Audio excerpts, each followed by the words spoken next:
Morning and welcome to the 31st meeting in 2013 of the Health and Sport Committee. As usual, can I remind those present to switch off mobile phones, Blackberries and other wireless devices, as they can often interfere with the sound system. Members of the public may also have noticed that some of the members and officials are using iPads and other tablet devices, and this is instead of the hard copies of their papers. We have apologies from Richard Simpson, and we welcome Malcolm Chisholm yet again, who is with us as the Labour Party substitute. The first item on the agenda today is Stage 2 of the Victims and Witnesses Scotland Bill. Members will recall that, although the Justice Committee is the lead committee in this bill, this committee took evidence and reported on the National Confidential Forum part of the bill to the Justice Committee at Stage 1. And the Bureau has agreed that this committee should also lead on this part of the bill at Stage 2. Members should have a copy of the bill, marshalled list of amendments, the groupings. Can I now welcome the Minister and his officials? Michael Matheson, Minister for Public Health. Welcome, Minister. Sue Moody, Bill Team, Adult Care Support. And Rosemary Lindsay, Scottish Government Legal Directorate. We now move to Stage 2 proceedings on the Victims and Witnesses Scotland Bill, and our task is to consider all of the amendments and both sections of the bill referred to as that as section 26 and 27 only. Our Justice Committee colleagues will be dealing with the rest of the bill. I will call the Minister, as all amendments are in his name, to open the debate on each of the four groups by moving the lead amendment and speaking to all amendments in the group. I will then call any other members who wish to speak on the group. Finally, I will invite the Minister to wind up and indicate whether he wishes to press or withdraw the lead amendment. We will follow the normal procedure if a division is required. When we reach amendments on the martial list we have already been debated, I will ask the Minister to move or not move the amendment, and if the Minister does not move it, any other member present may move the amendment. Finally, can I politely remind the officials, I'm sure they know, accompanying the Minister, the accompanying the Minister, that they cannot speak during proceedings. I now move to the first group and call Amendment 1 in the name of the Minister, group with Amendments 6, 7, 8, 9 and 10. Minister. Good morning and thank you, Convener. I will speak to Amendment 1 as the lead amendment in this group, and also to Amendments 6, 7, 8, 9 and 10. The bill aims to be as clear and as consistent as possible. These amendments are designed to achieve that aim in relation to published reports about the National Confidential Forum. The bill creates a duty of confidentiality at paragraph 13 of the new Schedule 1A, which applies to information obtained in connection with the carrying out of the NCF's functions. The duty of confidentiality is a crucial part of the NCF's provisions, as it gives participants some security and certainty about who will have access to their testimony. The duty of confidentiality in paragraph 13 does not apply to information which is already in the public domain. A person can disclose information provided to him or her in connection with the NCF if it has already been published or made widely available to the public. Amendment 1, 8 and 9 are designed so that the restrictions on information contained in reports published by the NCF and reports by the Mental Welfare Commission that refer to the NCF are consistent with the duty of confidentiality.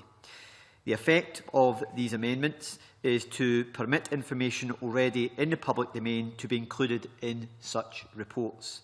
This means, for example, that an institution could be identified in a report about the NCF if that institution has been the subject of an inquiry and the results of that inquiry have been made available to the public.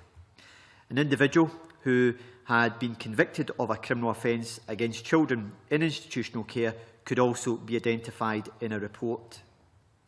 There are three parts of the bill that deal with reports about the NCF.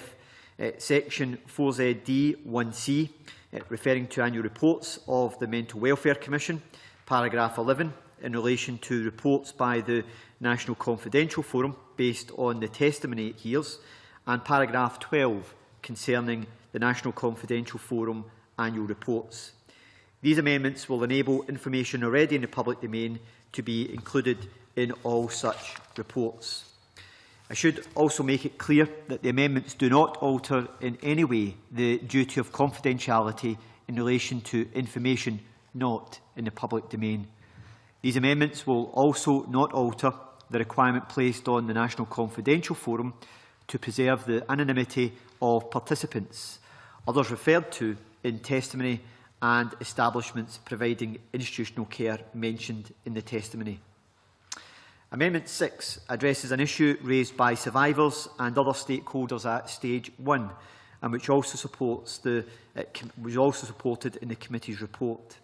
Recommendation 18 states that survivors will expect to recognise their testimony in the reports of the National Confidential Forum, and the committee asked me to explore the coding of testimony as practised in the Confidential Committee in Ireland, which was included in the reports of the Ryan Commission that investigated child abuse in the Irish Republic. The current provisions concerning confidentiality at subparagraph 11.2 of section 27 may make it more difficult for the National Confidential Forum to use a coding system in its published reports. This is because the current wording bars even the remotest possibility of being able to identify participants. Since the individual code could, in association with the list of names, lead to the identification of participants, it's not clear that a coding system could be adopted by the National Confidential Forum in light of the existing bill provisions. The change to the wording by inserting the requirement of a real risk of identification allows for a higher threshold. This means that a coding system could be introduced by the National Confidential Forum unless, for any reason, the disclosure of certain information in the report could create a real risk of identification of the person providing testimony to the NCF. I should make clear that the coding is an operational matter for the National Confidential Forum, and as such we would not seek to prescribe how this should be designed or managed. I'm also mindful of the possibility that coding in some cases could cause distress to participants, and therefore such a system will need to be carefully considered by the head of the National Confidential Forum. It could vary, for example, depending on the nature and focus of a report from the National Confidential Forum. Amendment 7 proposes to delete subparagraph 11.2b of the new Schedule 1. This is a technical amendment to improve the clarity of the bill. No substantive changes are made to the confidentiality requirement for reports, which remain as set out in paragraph 11.2a.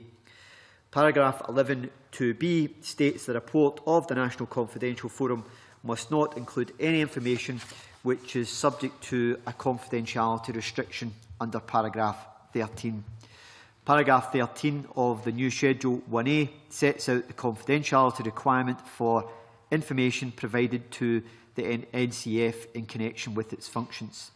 There is an exception provided for in paragraph 13.3b to allow reports to be prepared.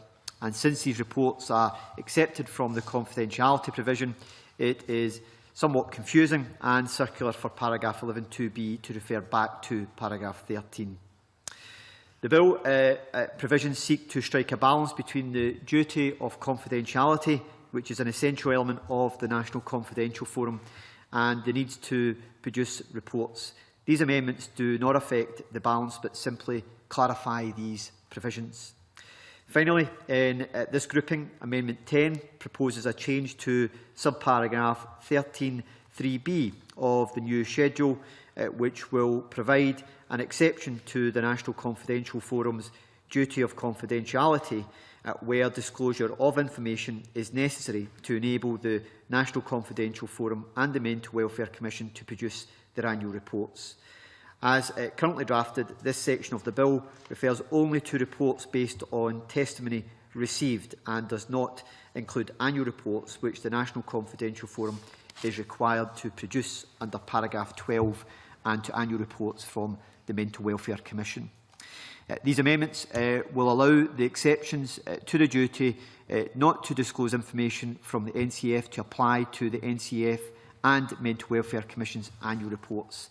This will enable the NCF and the Mental Welfare Commission to provide important information in annual reports about, for example, the number of participants, their age and gender, the arrangements for hearings and other business undertaken by the NCF. The confidentiality provisions in relation to reports will apply to all three types of reports, and accordingly I move Amendment 1 and ask the committee to support this and the other amendments in this group. The Minister, any committee members? Rhoda Grant. Can I just ask a question? I think this is fraught with difficulties because I think reports need to show people the outcomes of the testament they give, but also protect their confidentiality. How will they be involved in the drawing up of the reports? Will victims have sight of the reports before they're published and the like? I think that could help overcome some of the problems about if they felt something was being disclosed that they didn't want disclosed, or you know, that what they've said is being treated maybe differently than they thought.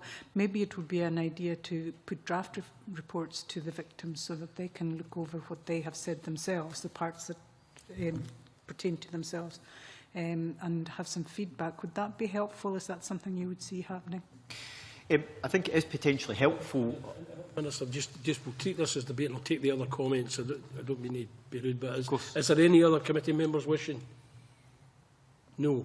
No other committee members. I give the Minister the opportunity to sum up and respond. Thank you. I think it is a potentially helpful approach to trying to deal with some of the concerns there could be around the content of reports around testimony.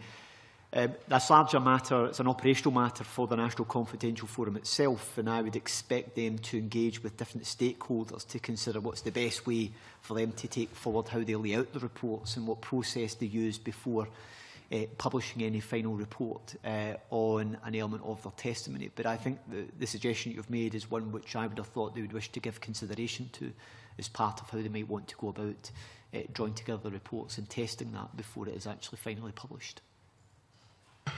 Okay, we now proceed then, and the question is that Amendment 1 be agreed. Are we all agreed? Yes. Thank you. The question is that Section 26 be agreed. Are we all agreed? Yes. Thank you. We now call Amendment 2 in the name of the Minister and a group on its own. The Minister to move and speak to the amendment. Thank you, Convener. I'll speak to Amendment 2 in my name. Amendment 2 acknowledges the views expressed by a range of stakeholders at the Stage 1 proceedings of the bill. The committee will recall that I gave a commitment to consider the views and evidence from experts on children and young people in order to explore the possibility of lowering the age of eligibility from 18 to 16. I've considered how likely it is that 16 and 17-year-olds will want to participate in the National Confidential Forum. The views of stakeholders and experts is that they do not expect many young people to take up the opportunity to participate immediately on leaving the care system. There are other ways in which care leavers can raise issues of concern about their time in care, including through robust complaints processes and independent advocacy. But it's also been made clear to me that lowering the age of eligibility will be fair and put young people in the same position as adult applicants to the NCF. The committee will recall the views expressed by Children First, that it is not appropriate or acceptable for a child to have to wait several years to reach the age at which their testimony becomes valid. It's clear to me that 16 and 17-year-olds should, at the very least, be given the opportunity to have their experiences and testimony heard in the safe and confidential setting that the National Confidential Forum will offer. I've also considered whether the National Confidential Forum is the appropriate setting for a young person between 16 and 18. I've taken advice on this, and the view of those we consulted is that the National Confidential Forum can accommodate young people because the process is designed to be flexible and to take into account the individual needs of participants, including age and capacity. The bill envisages that those who wish to participate will no longer be in institutional care. The National Confidential Forum is intended to deal with historical matters, and so participants must have left the institution in which they were resident before they can take part. I accept that there could be situations where a young person who had left institutional care might return to institutional care after taking part in the National Confidential Forum. I'd like to add that the head of the National Confidential Forum, once he or she has been appointed, will be independently responsible for providing information about advice and assistance to participants and for taking practical steps to ensure that young people are clear about the opportunities open to them in relation to participating in the NCF. I'm clear in supporting the view that an eligible person for the purposes of the National Confidential Forum should be a person who is 16 years of age or over. And I move Amendment 2 in my name and ask that the committee support the amendment. Thank you, Minister. Does anyone, members, wish to speak in the debate? No. The Minister has an option to wind up. If not, I will proceed. The question is then that Amendment 2 be agreed. Are we all agreed? Yeah. Thank you. I now call Amendment 3 in the name of the Minister, group with Amendments 4 and 5. Minister, to move Amendment 3 and speak to all amendments in the group. Thank you, Convener. I'll speak to Amendments 3, 4 and 5 in my name. Under paragraph 7.2b of the new Schedule 1A, an eligible person is a person who was placed in an establishment providing institutional care during the person's childhood. Amendments 3, 4 and 5 clarify the provisions set out in the new Schedule 1A at subparagraph 7.3 and 7.4 that relate to the definition of institutional care for the purposes of the bill. The committee will be aware that the principal criterion for participation in the National Confidential Forum is the experience of having been placed in institutional care as a child. The particular types of or description of institutional care will be set out in an order, but the intention is that there is scope to include all forms of institutional care, including private boarding schools, secure units and long-stay hospitals. The bill provides that everyone placed in such institutional care as a child is eligible, whether they were placed in the care setting by the state or by a private arrangement. These amendments should ensure that the National Confidential Forum can offer survivors of child abuse from a wide range of institutions the opportunity to participate. First, in Amendment 3, I propose removing the word otherwise, currently in subparagraph 3, on the basis that it is not necessary and could be confusing. This will give a more robust description in relation to defining institutional care and emphasises the key issues that a care or health service is provided, that the service was provided to children in Scotland at some time, that it includes a residential element, and that it is of a description or type prescribed by Scottish ministers by order. Second, Amendment 4 also allows the intended bill provisions to be set out more clearly in relation to the three elements I have stated, replacing the existing wording in line 36 and 37 with the condition that the care or health service removes any ambiguity and clearly introduces the conditions set out in subparagraph 4. Finally, Amendment 5 removes the words placed in care from subparagraph 4b to make sure that institutional care can be defined to cover a wide range of institutions in which children receive a care or health service. For example, I am keen that young offenders institutions should be included within the definition of institutional care. I consider that young offenders institutions do come within the perimeters of a care service, although this is only one of their functions. But I am not convinced that the words placed in care are particularly appropriate to, for example, the case of a person sent to a young offenders institution. By deleting those words, we ensure that young offenders institutions and other similar institutions, for example remand homes, will be included for the purposes of the NCF. And I move Amendment 3, 4 and 5 and ask the committee to support these amendments. Thank the Minister. Does any other member, committee member wish to speak in the debate? Nanette Millen. The question. There was quite a lot of mention during the stage 1 evidence taking about people placed in foster care. Does the redefinition of institutional care cover fostering? You may recall at that time we had commissioned a report to consider whether it would be appropriate to include foster care within the perimeters of the National Confidential Forum, principally because the National Confidential Forum is about institutional care, which foster care is not considered to be a form of institutional care. We've only just received the first draft of that report. We're expecting to see the full final version of that report before the Stage 3 process, which will allow us to consider that issue in more detail. But the committee will also be aware that we want the National Confidential Forum to work very much on the experience we had with the Time to be Heard pilot, which was very focused on institutional care. And we'll consider the contents of the report against what our intentions are with the National Confidential Forum to see whether it would be appropriate and whether there would be any need for it to be included within the NCS role. No other members? Rhoda Grant just ask and Malcolm Chisholm. A quick question about clarification. The Minister mentioned in his statement that we're talking about residential care. Can I just confirm that it would include non-residential care as well, like schools, where people can be quite vulnerable? Is this just for residential care alone? Malcolm Chisholm.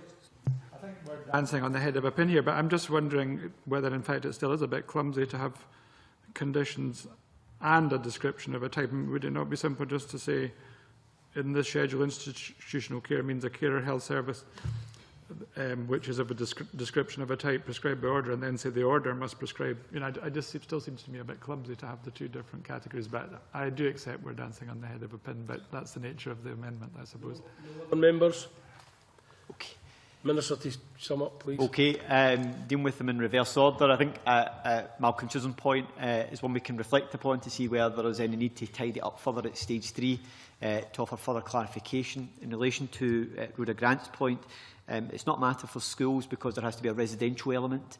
As I mentioned, if it's a residential setting, then it would be something that could be considered within the National Confidential Forum's role. But it's the order which we intend to bring forward in defining what those types of institutional settings should be will be one which we intend to consult on, so that those who have an interest in this area are able to make their views known as to what they think should be prescribed within that particular order. And now move to the question, and that is that Amendment 3 be agreed. Are we all agreed? Yes. Thank you. Call Amendments 4, 5, 6, 7, 8, 9 and 10, all in the name of the Minister and previously debated. I invite the Minister to move Amendments 4 to 10 in block and ask whether... No, go on. You do that. I was rushing ahead there. I was trying to... Moved. Thank you. Do any member object to a single question be put on Amendments 4 to 10? Thank you. The question is that Amendments 4 to 10 are agreed. Are we all agreed? Thank you very much. Call Amendment 11 in the name of the Minister and a group on its own. Minister to move and speak to the amendment. Thank you, Convener. I will speak to Amendment 11 in my name, which is the final amendment today. Paragraph 13.5 provides that a member of the National Confidential Forum may disclose information given in testimony by a participant that another identifiable person has committed an offence involving child abuse to the police, where, in the opinion of the member acting in good faith, it is in the public interest to do so. Amendment 11, which removes the words "another identifiable person" from this paragraph, will remove a restriction that is unnecessary and has no clear rationale. Testimony from those participating in the National Confidential Forum may include allegations that crimes have been committed, but not include information which clearly identifies the alleged perpetrator. Testimony may, however, include information about matters such as dates, locations, etc., which, if shared with the police, could lead, after investigation, to the identification of alleged perpetrators. My view is that the provision would be more appropriate if these words were removed. The present wording could prevent members from being able to report cases where it was clearly in the public interest to do so.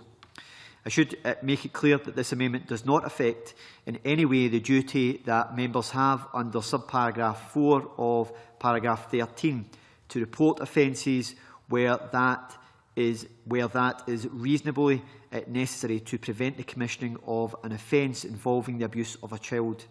I would not wish in any way to alter the protection for children considered to be at risk of abuse at the time of testimony is offered to the National Confidential Forum.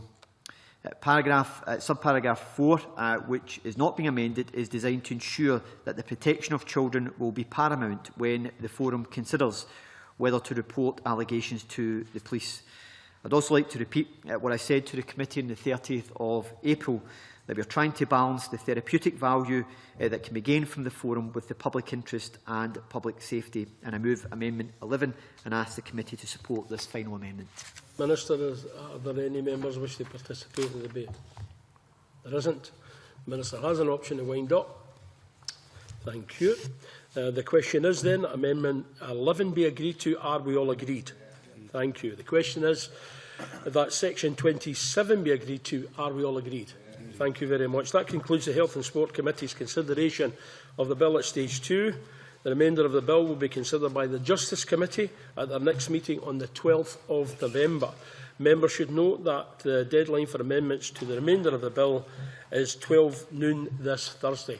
And I thank the Minister for and his officials for the attendance today. Thank you. We now go into private session as previously agreed to.